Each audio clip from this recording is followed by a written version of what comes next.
ये कहानी है उस राजा की जिसने भारत की सरजमी पर कदम रखने वाले महान सिकंदर से कहा, राजाओं जैसा व्यवहार करो। एक ऐसा योद्धा जो न झुका न डरा बल्कि शेर की तरह गरजा।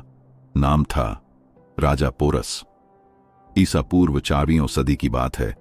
भारत के उत्तर पश्चिमी भाग में एक शक्तिशाली राज्य था, पौरव साम्राज्य, और उसके शूरवीर शासक थे राजा पोरस। कहा जाता है कि उनका कद 7 फीट से ज्यादा था। शरीर फौलादी, आंखों में जोश और आवाज में ऐसा रौब कि घोड़े भी थरथरा जाएं।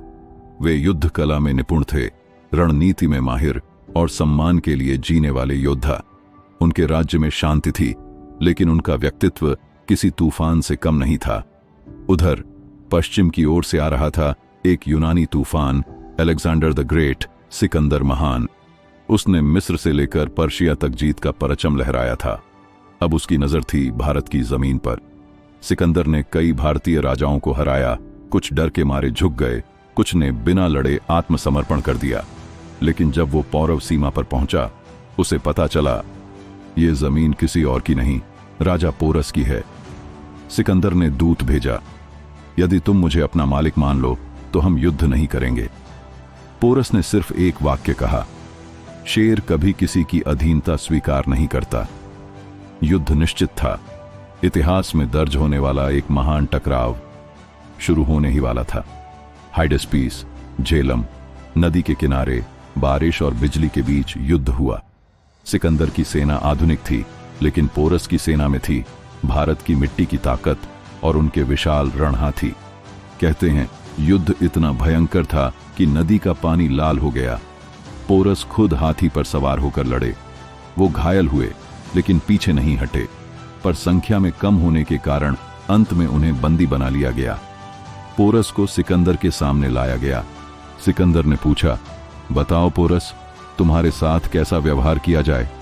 पोरस ने उत्तर दिया, राजाओं जैसा व्यवहार करो। उस आत्मसम्मान, उस साहस से सिकंदर दंग रह गया। उसने पोरस को मुक्त कर दिया, न सिर्फ रिहा किया बल्कि उसका राज्य भी लौटा दिया। राजा पोरस ने भले ही युद्ध हारा हो, लेकिन उन्होंने सम्मान और साहस की ऐसी जीत दर्ज की जो सदियों तक याद रखी जाएगी। उनकी कहानी सिर्फ एक युद्ध की नहीं, बल्कि आत्मगौरव, प्रतिरोध और भारतीय स्वाभिमान की मिसाल है। आज जब कोई अपने आत्मसम्मान के लिए खड़ा होता है, तो कहीं ना कहीं पोरस का खून उसकी रगों में दौड़ रहा होता है।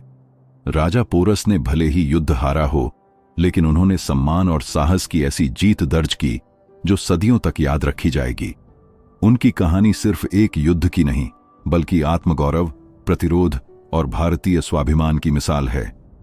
आज जब कोई अपने आत्मसम्मान के लिए खड़ा होता है, तो कहीं ना कहीं पोरस का खून उसकी रगों में दौड़ रहा होता है। शरीर हार सकता है, लेकिन आत्मा नहीं, और पोरस ने यह साबित कर दिया। ये कहानी थी पौरवों के शेर की, राजा पोरस, द स्टोरी टेलर।